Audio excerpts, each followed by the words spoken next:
Hello everyone, welcome to my YouTube channel Bangla update. বন্ধুরা, কথা ধারাবাহিকে আজ আপনারা দেখবেন এভি আশ্রমের সেবায়েতদের রান্নার ব্যাপারে কিছু ইনস্ট্রাকশন দেয় এবং তিলক বাবুর ব্যাপারে কিছু জিজ্ঞাসাবাদও করে নেয়। তারপরে কায়দা কানুনের মেম্বাররা সবাই মিলে হাটে যাওয়ার জন্য রেডি হতে থাকে। এদিকে এভি কথাকে দেখে মনে মনে ভাবতে থাকে, গোবরদেবী তোর সাথে কিছু ডিসকাস করার ছিল, কিন্তু সময় হচ্ছে না। এদিকে কথাও মনে মনে ভাবতে থাকে, পাচকমশাই আপনার সঙ্গে তদন্তের ব্যাপারে কিছু কথা বলার ছিল।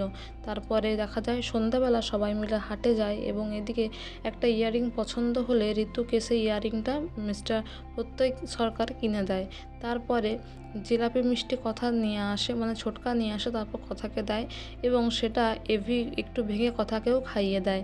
তারপরে দেখা যায় যে যেহেতু প্রত্যয় ঋতুকে ইয়ারিং কিনে দিয়েছে, তাই সেটা নিয়ে সবাই একটু হাসি ঠাট্টা করতে থাকে। কিন্তু সেখানকার একটা দোকানদার এসে এভিকে বলে, দাদাবাবু বৌদিকে একটু কিছু কিনে দিন না। তখন সবাই মিলে কথা এবং এভির লেগপুল করতে থাকে। তখন এভি বলে, তোর কিছু দরকার? তখন কথা বলে যে না, আমি তো এসব পড়ি না।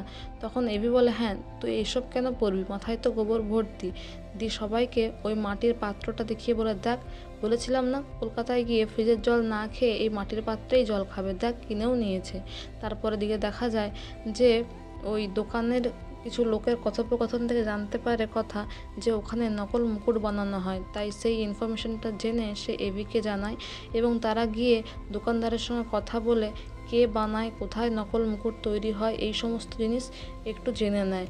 তারপর সেটা জেনে তারা ঠিক করে যে সেই শ্যাকরার বাড়িতে যাবে এবং সেখানে গিয়ে আসল মুকুট কী করে নকল করা হয় সে বিষয়ে জানবে।